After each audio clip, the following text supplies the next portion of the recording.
opinions and preparations, which will reduce their the waiting times.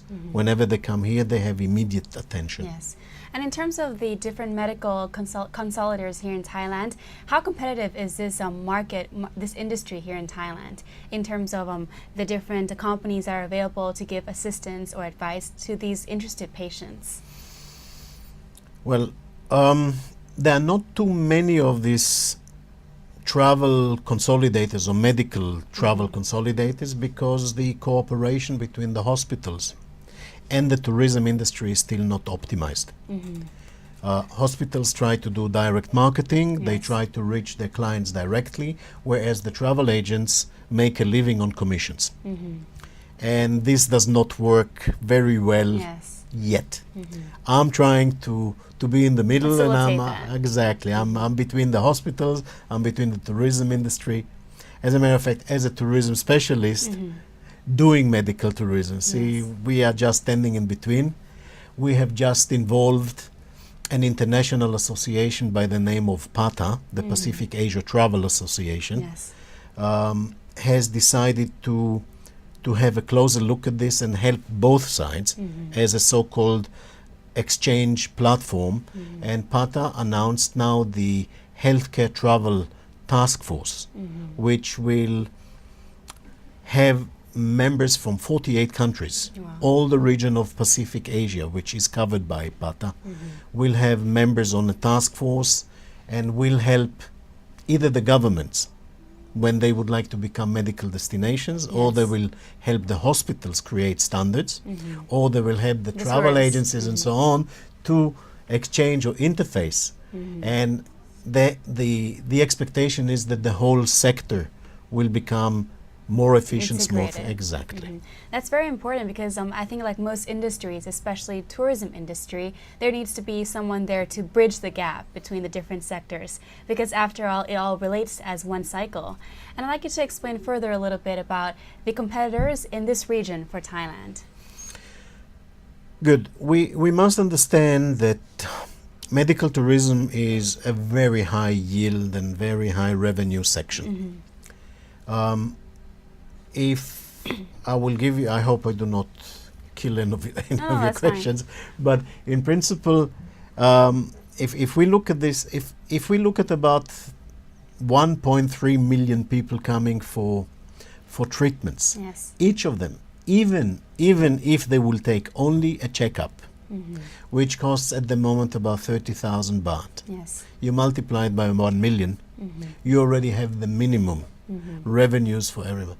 But you see, most of the people come here with expectations for specialized treatments, whether this is hip replacement, knee replacement, skin treatment, rejuvenation, surgeries of any kind, from cancer to cardiovascular treatments.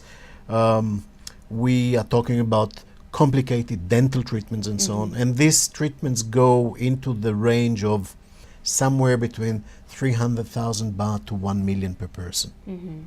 And if we just do estimates and we say 30 to 40% of 1 million will take or will pay an amount of over 500,000 baht, you see that there is a lot of revenue there.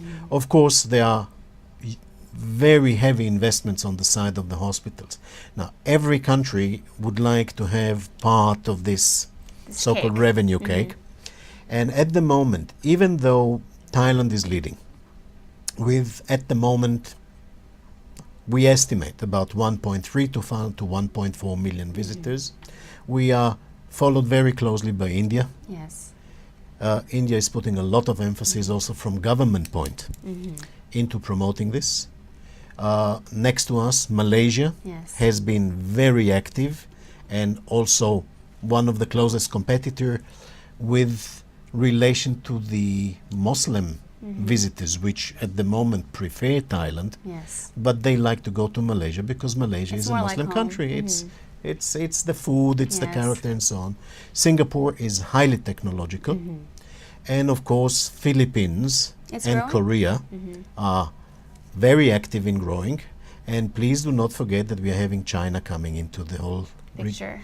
and China is very, let's say, positively aggressive in developing research, in developing treatments and so on.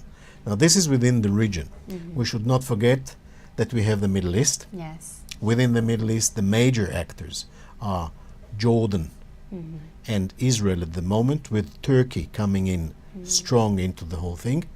We should not forget that the United Arab Emirates, which is one of the major suppliers or providers at the moment, is investing heavily alongside Qatar Yes. in having their own State-of-the-art facilities. And interestingly enough, the Emirati and the Qatari are buying their knowledge in Thailand. And the Thai are willingly To sell. providing it because it is money now. Yes. Traditionally in Europe, Eastern Europe used to be always the place where Europeans, what we say the west of Europe, like Germany, Switzerland, France and so on, the Western Europeans used to go to Hungary, to Romania, to Bulgaria for dental treatments, for so-called spa or skin treatments. Yes. It is very strong at the moment also in fertility, in vitro. And when you go to the other side of the water, to the oceans, the American prefer to go to Mexico. It's very, very close to them. But it's not enough. Yes. Okay, so of course everyone is looking where to go, and it is part of one of the factors which is very important for a medical destination is the accessibility. Yes. And Thailand is a hub to the whole region, like of course other countries try to be the hub in their own regions. We'll be back after the break. All right.